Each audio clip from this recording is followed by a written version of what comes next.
Hey everyone, welcome back to my channel and welcome back to this video series of firearm familiarization. In episode 1 we covered the 4 cardinal rules of firearm safety. In episode 2 we talked about how to carry and store your firearm. In episode 3 we went over cleaning your gun. So in this episode, episode 4, I'm going to show you how to build your shooting platform from the ground up. I'm Delta 9 and this is Johnny Tactical.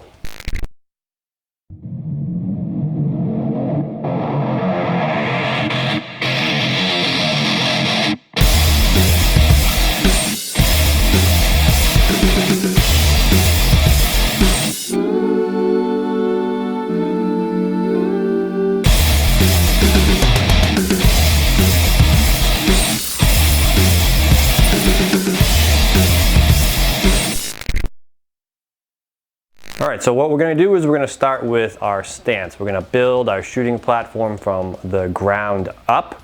And so all I want you to do is don't overthink it or get caught in the weeds. Just think of like an athletic stance. So all you want is your feet about shoulder width apart, and then if you're righty, you want your right leg back, or if you're a lefty, you're going to want your left leg back. And again, don't overcomplicate it. Think athletic. Maybe you're like, oh, I'm not an athlete. Well, go back in your mind to first grade when there was a relay race and they're like, on your mark, get set, go, and you're just like ready to go. That's the idea. Trying to say is like you want a slight bend in the knees. You want your feet in a way that you can move so you don't feel stuck. So what I don't want, which is going to be negatively impact your shooting, is to be on your heels. Just like if a fighter was on his heels, he's going to go over backwards. Also, you can't move from this position very well. So you want your feet about shoulder width apart. I'm a righty, so my right leg's back. Just take your upper body and just let it ever so slightly tip forward. Your weight is going to shift to your toes. You're going to feel your toes curl, and that's when you're in the right spot. And about posture, don't be hunched. Sometimes you see people shoot and they're like this. We don't want to do that. That's just unnecessary. It's going to cause muscle strain and you're really going to be less mobile. So just a slight forward lean, and that's all you need. A nice straight back, a nice upright posture. And that's it. Nothing more than that. Don't overthink it. Don't overcomplicate it. As long as you can move around and you're comfortable and stable, that's all that really matters. All right, so once we have a good stance, we're going to talk about presenting your firearm and having a good grip on your pistol. So I'm going to introduce my gun into the video. So what we have to do is we have to make sure that it's safe. We don't want any live ammo while we are practicing. So if you're not sure how to do that, I cover it in detail in episode 1. But what we want to do is start by locking the slide to the rear with the gun pointed in a safe direction. Then we're going to check the magazine well, the breech face, the breech. I'm going to look away, magazine well, breech face, breech. I can see that there is no ammo in here, and now I am dealing with a safe firearm. So this firearm is empty. All right, so the first thing I'm going to do is I'm going to talk about grip. Once I cover grip, I'll go back to I'll go back to drawing from the holster. So what we want to do is we want to be high on the grip as possible, high on the tang. This part here is the tang, and I want my hand as high up as I can possibly get it. And then what we have here is I'm a righty, so this left-hand side of my gun, there's a big empty space here. Well, I want to fill that with the palm of my other hand. And not only do I want to fill it, but I want my thumbs pointed at my target. So this hand's going to be like this hand's going to come in like this. To get my left hand, my support hand, as high on the grip as I can rotate it just like this and almost exaggerate the pointing of my thumb. So it's almost like I'm pointing, hey, look over there. I'm pointing with my thumb. Nobody does that, but just imagine it if you would. And the reason we want to get as high on this as possible is think about this in terms of leverage. So force in the recoil is up and back. So the gun is going to want to rock. Think about my hand is the fulcrum. This is the lever. And the lower I am, the less control I have. The higher I am, the more control I have. Bring my support hand in, and then to get my support hand as high as possible, I'm going to rotate my hand ever so slightly. And both my thumbs are going to be pointed at my target.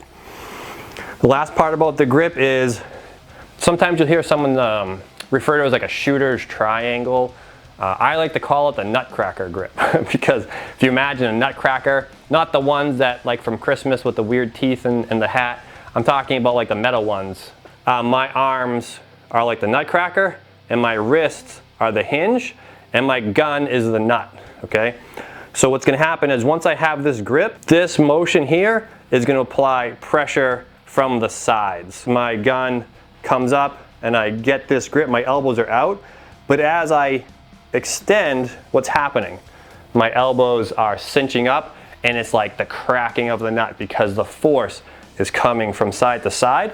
And so that's gonna help secure my gun in my grip. All right, so now we covered stance, we covered grip. We're gonna go over drawing your pistol and presentation. So I'm working out of a holster, that's the way I teach. So if you don't have a holster yet, make sure you go pick one up, and one that's specifically designed for your make and model of firearm. Again, this is an inside the waistband holster. You know, this has pros and cons, but we're gonna work with that because it's what I have.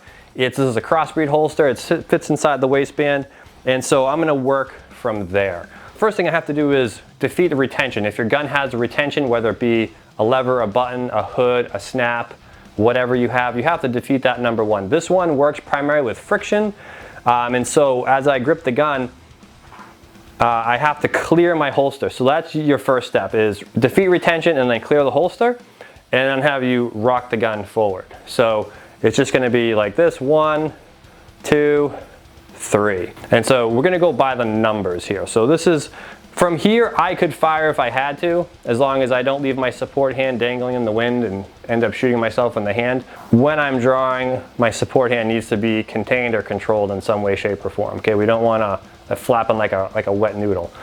So we're gonna clear the holster, we're gonna rock the gun forward, and now as my gun comes forward from here, then we're gonna marry our hands together. So just the way we showed you a minute ago, our hands are gonna come forward somewhere around the center of your body, slightly, you know, in front of you. Again, don't get too crazy about it, but they're gonna come together here, and this is where my good grip is important, because as I push out, then it's gonna have that nutcracker style grip, okay?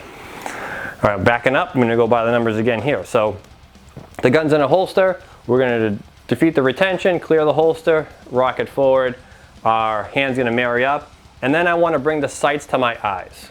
Earlier when we talked about posture and stance, I said don't be hunched. This is where people get hunched. They start to do this number here, and this is not really accomplishing anything at all. So if I do this and then do this, you're adding a step and you're being not only less efficient, but you're gonna be less accurate, because you're constantly gonna be fighting your body mechanics to see that sight picture. And so once you defeat the holster and bring your hands together, bring your sights to your eyes. No hunching, no slouching, just bring your sights to your eyes. And just repeat that process. So I went by the numbers, like step by step by step, so we went bop, bop, bop, bop, bop. But now what I'm gonna try to do is kind of melt it all together to make it a little bit smoother. If you remember from geometry class, the shortest distance between 2 points is a straight line, okay? So my holster is 1 point, up on target is the other point. And so by doing this, I'm kind of creating an L shape, which is not exactly the shortest distance, which means it's gonna take a little bit longer to get from A to B. So if I wanna find the shortest distance between having the sights at my eyes and on target and to my holster, when I naturally holster, what's happening? My body is naturally drawing a straight line. So what I'm gonna do is I'm gonna follow that. So I go backwards, and I'm like, okay, that's the straightest path right there. And I'm gonna start to follow the same path that I'd take when I holster it. And it's gonna be different, a little bit different for everybody, because everybody's body is a little different. But if I just keep experimenting here, bringing my sights to my eyes, you're gonna find that rhythm, you're gonna find that path that works best for you. The reason why we'll start off teaching by defeating your retention, clearing the holster, and then rocking forward is, number one, it's gonna work every time. Number two, I can shoot from here. But number three, it builds a good foundation for you. But once you get the concept of it, you can start to shorten that distance by cleaning up the line from your holster to being your sights being at your eyes, which is on target. All right, that is episode 4, building your shooting platform from the ground up. I hope you found that helpful. If you did, make sure you like and subscribe, share this video. Also, check out Sweet Johnny Tactical swag at my website, johnnytactical.org, where I also have a ton of free articles, blogs, and other helpful resources that are there for you. So make sure you go check that out, and make sure you come back for episode 5. I'm Delta 9, and this is Johnny Tactical.